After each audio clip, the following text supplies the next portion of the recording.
फौजी का रोल शायद फरहान पहली बार कर रहे हैं। हाँ, फौजी का रोल फौजी का पहली बार मैं डायरेक्ट कर चुका हूँ फौजियों को लक्ष्य में। और वर्दी मैंने पहनी थी वजीर में, पुलिस यूनिफॉर्म, मगर ये पहली बार है जो मैं सोल्जर का रोल और एक ऑफिसर का रोल कर रहा हूँ। क्या ये मिल्खा से भी ज्यादा चैलेंजिंग रोल था? अलग तरह की जिम्मेदारी है इस रोल की। ये जो कहानी बताना बहुत ज़रूरी था इस फिल्म को लेकर। बैटल ऑफ रेजांगला एक ऐसी जंग है जो बहुत कम लोग जानते हैं कि 18 नवंबर को हुआ क्या था।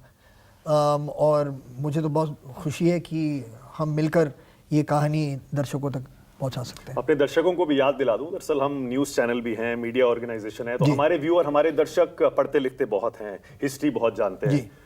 तो 1962 में इंडिया चाइना की जो वॉर हुई थी, जिसे साइनो इंडिया वॉर कहा जाता है, नॉर्मली लोग याद रखते हैं कि चाइना जीत गया था, हम हार गए थे। लेकिन नवंबर में 18 तारीख को रेजांगला की लड़ाई हुई थी, जिसमें हमारे 120 बहादुर सैनिकों ने चीन के 3000 सैनिकों के छक्के छुड़ा दिए थे।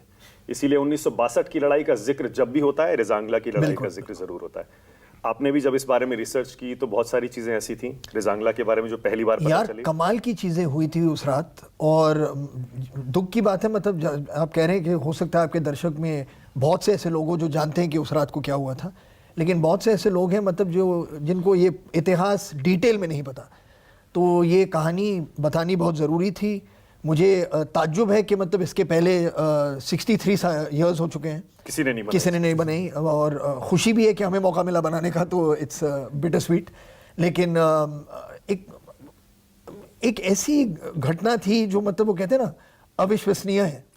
एक तरफ 1400, एक तरफ 3000। तो मेरे फादर कहते हैं कि ट्रूथ और फिक्शन में फ़र्क जो होता है कि truth doesn't have to prove itself, fiction को प्रूव करना पड़ता है कि हाँ मैं भी हूँ, क्योंकि उसके लिए आपको लॉजिक चाहिए होती है। अगर मैं आपको कहता कि ये कहानी एक राइटर ने सिर्फ लिखी है, तो आप कहते हैं यार कि ये कैसे हो सकता है, ये तो नामुमकिन है, लोग ऑडियंस हंसेगी, हम पर कहेगी कि यार तुम लोग कुछ भी लिबर्टी ले रहे हो। लेकिन क्योंकि ये दरअसल हुआ था, तो फिर आपको लगता है कि यार मतलब कैसे, क्या कमाल कर दिया था उन लोगों ने।